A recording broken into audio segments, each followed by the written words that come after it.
સાંભળો,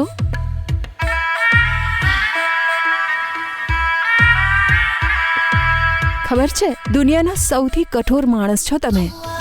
મારી રાતની ઊંઘ ઉડાડીને પોતે શાંતિથી સૂઈ જશો. સપના પણ તારા જ જોઈશ ને.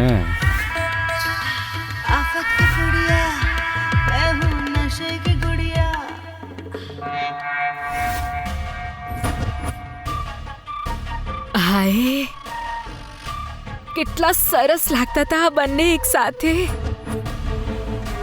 હવે મારો મોટો ભત્રીજો કોઈ સપનું જુએ અને ઘરમાં કોઈને કંઈ ખબર જ ના હોય, એ તો ખોટી વાત છે.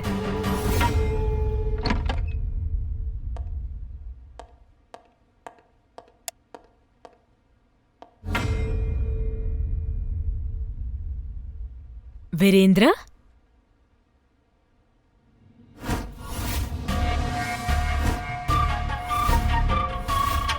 આજકાલ બહુ મોડી રાત સુધી કામ ચાલી રહ્યું છે બેટા.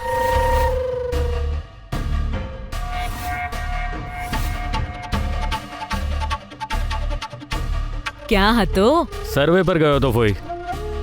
અહિલ્યાપુર ગામમાં 2 દિવસથી વીજળી નથી ને. ક્યાંથી આવે વીજળી? અરે વીજળીને તો તું સાથે લઈને રખડી રહ્યો હતો ને આખી રાત. જો કંઈ ખોટું કીધું હોય તો કે બેટા. ધ્યાન રાખવું જોઈએ ને. ઘરનો જુવાન દીકરો અડધી રાત્રે ઘરે આવે એ શોભે નહીં ને. દીદી,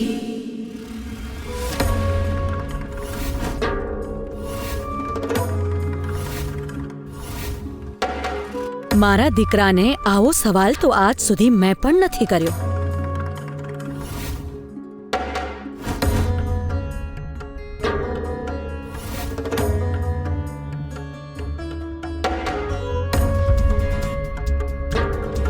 તો શું કહી રહ્યા હતા તમે? પોતાના બાળકો પર નજર રાખવીને મા બાપની જવાબદારી હોય છે, પણ જો મા ધ્યાન ન રાખે તો ઘરના કોઈ વડીલે તો રાખવું જ પડશે ને ભાભી. હે ને? મારા દીકરાની ચોકીદારી છોડીને જો તમે તમારા દીકરા રણજીત પર નજર રાખી હોત ને તો આજે એ કોઈ સારું કામકાજ કરી રહ્યો હોત. મારો દીકરો એટલો જવાબદાર છે કે મારે એના પર નજર રાખવાની જરૂર નથી પડતી દીદી. પછી ભલે અડધી રાત્રે ઘરે કેમ ના આવે, મને એના પર પૂરો ભરોસો છે. બસ 2 મિનિટ પહેલા જો બારીએ ઊભા રહીને જોઈ લીધું હોત ને ભાભી, તો ખબર પડત કે તમારો દીકરો તમારા ભરોસાના પતંગને કેવી રીતે ઉડાવી નથી રહ્યો, કાપી રહ્યો છે. શું મતલબ? મને શું પૂછો છો? તમારા દીકરાને જ પૂછો ને.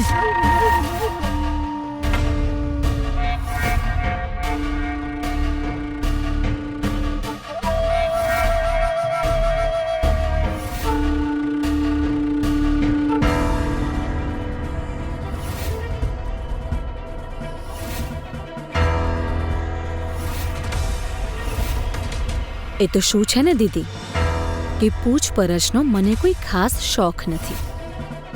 જો હોત તો ક્યારનું પૂછી લીધું હોત તમને કે ક્યાં સુધી ભાઈઓના ઘરે પડ્યા રહેવાનો ઈરાદો છે.